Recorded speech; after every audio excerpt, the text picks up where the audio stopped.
Yes, welcome back. The meat processing industry is rapidly becoming one of our most important manufacturing sectors.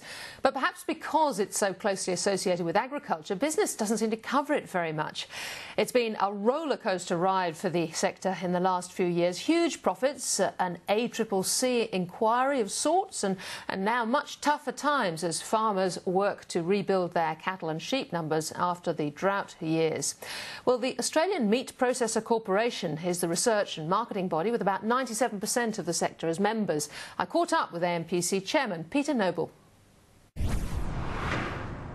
Peter Noble, thank you very much for coming in. It's a pleasure, Vicky, a pleasure. Now, this beef industry, or the meat processing industry more broadly, it's an incredibly complicated business, but it's a very big one, isn't it? It is complicated and it is very big. Yes, it's a $23 billion industry and it's the largest trade-exposed manufacturing industry in Australia. What, so since the car industry fell over? Since the car industry fell over, yes. And it's become, I suppose, all the more important, a lot of focus on it with the Chinese Free Trade Agreement and that announcement of a $400 million export business of chilled beef going to China. Yeah, no, and the government has done a terrific job in opening up those channels.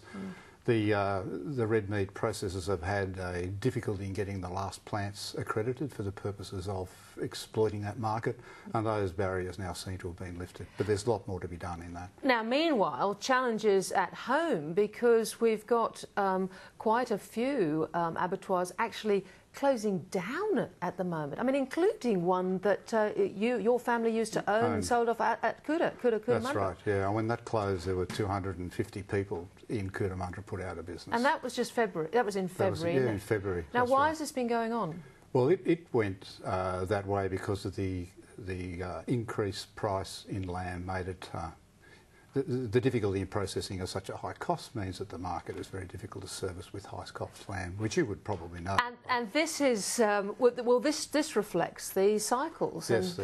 As well, we've both. I've covered farming for quite a long time, and you've been in it for a long time. But I think it's the cycles, because just say 3 years ago, the role was completely reversed. There were so many animals coming off and going into the abattoirs, and now the situation's reversed. Yeah, we're climate dependent, right? Yeah. The droughts in Queensland caused a massive sell-off of cattle, and the rebreeding programs now are taking a lot longer to get together because the rains were slower. Now that has a dramatic influence on the price that the meat processor can get from the farmer. That's right. And that's what's driven some plants out of business. Out of business, that's right. But it's mainly the supply of lamb has really affected the lamb processors. And I notice it's not just the small companies. It's also, JBS, which is one of the two big ones, is actually closing a couple. Yeah, for the same reason. But those ones have been, I think, closed to reopen when the spring flush of lamb take place. Yeah. But the interesting point about that is that the industry employs, with flow-on effects, 135,000 people, and so one of these little plants close in all the regional towns. It's a huge problem for those local communities, which I found out in Cootamundra when I last called in. Having said that, the announcement about 457 visas is also quite a knock to the industry, as I understand. Yeah, well, we... Not so much, right? We had done previous research, which was completed in 2014, which suggested there was about 800 457 visas in the meat processing sector. Yeah. I thought it might have been less, but it's a tick over that now. It's like 1,000. Yeah. But we are assured by the National Party saying that it's going to be unaffected, that 457. So to the extent that these businesses use them, it'll be business as usual for those businesses. Oh, that's good. And it's plant by plant too. It's not like a national issue.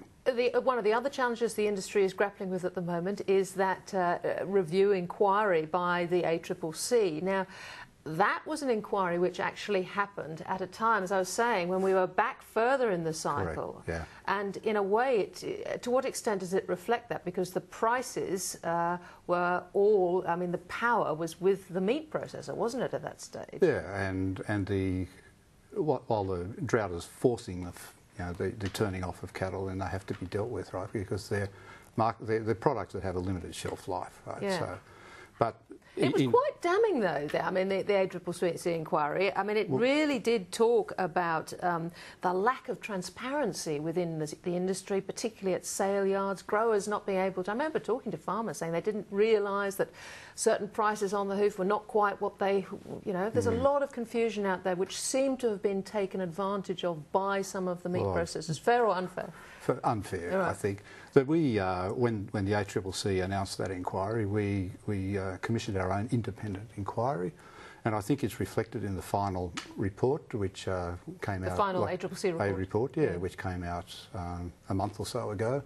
And the areas that we need to deal with is that transparency issue, but it can be dealt with in different sorts of ways. It's not just transparency. I think when people don't understand, i.e. producers, what happens in a meat processing plant, they kind of think it operates differently. But there was a time, presumably it was exacerbated by the fact that the growers weren't getting a lot for their beef because, or their meat, because there was so much of it coming off. Equally, international demand was very high. Very high. And so the margins that the meat processors got in the middle must have been pretty good.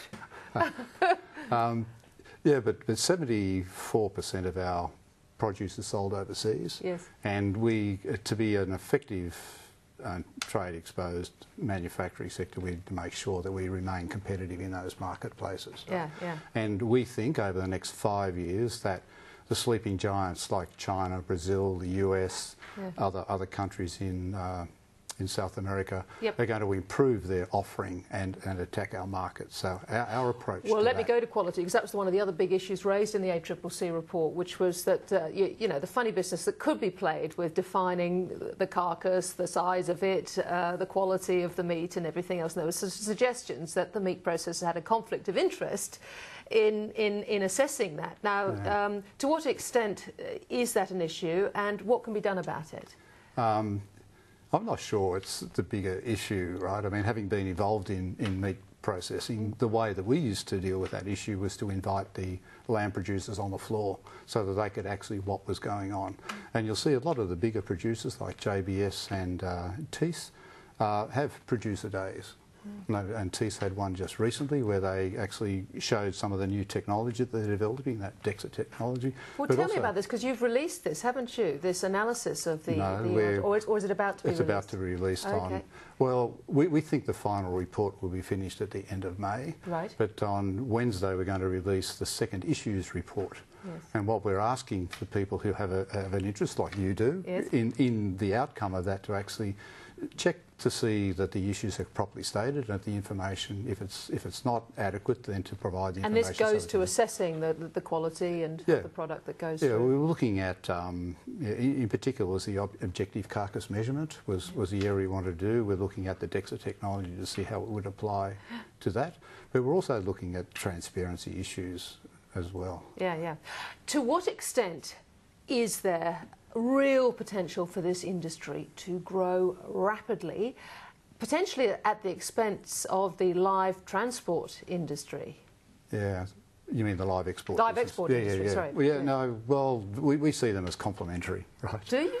Yeah, well... What about the value add that could happen here, rather than somewhere else? Yeah, but the cattle are, it's kind of an agri-political type question, right? What we want to do is to make... It is a mighty agri-political question, isn't it? But it is what it is, you know, we're free marketeers and we need to compete with everybody for... But presumably the bigger the manufacturing side becomes, providing the quality of the beef, I mean, you can get the top-end beef, you know, the Brahman crosses, and they're all okay to be value-added here. Presumably that's an industry that's going to grow.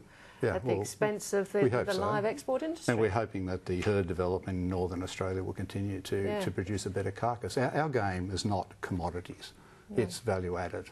So, but that would suit very much the sort of growing concern from the southern big city sort of political, well, the grassroots base, which care about things like live export of animals. And so presumably this could be a win-win if we're valuating more here. No, well, it could be a win-win too. And you raise that animal welfare is one issue which is very carefully monitored by ourselves, and AMIC has a very detailed code of conduct, and we're quite ruthless about people who transgress that code of conduct. Very important. One of the key issues that we've identified in our strategy is the social licence. We need to operate and comply with our social licence. That has many aspects. It's around the environmental, water usage, and indeed the consumer perceptions about our meat processing plants. And the quality of it, and the cleanliness of the whole process, because that's so important for China, I would imagine, as well. That's true. They are talking with us now about understanding more fully our integrity systems, because one of the issues in China is that they want to make sure that the meat that they sell in China is in fact Australian meat. Yep. And we want to make sure that remains that way. So it's across a lot of products, that issue, isn't it? So we're doing a lot of research with one of the big institutions up there about testing methods to determine whether this meat is Australian meat or other meat. Peter Noble, fascinating area. Thank you very much for coming in. Thank you, Tiki.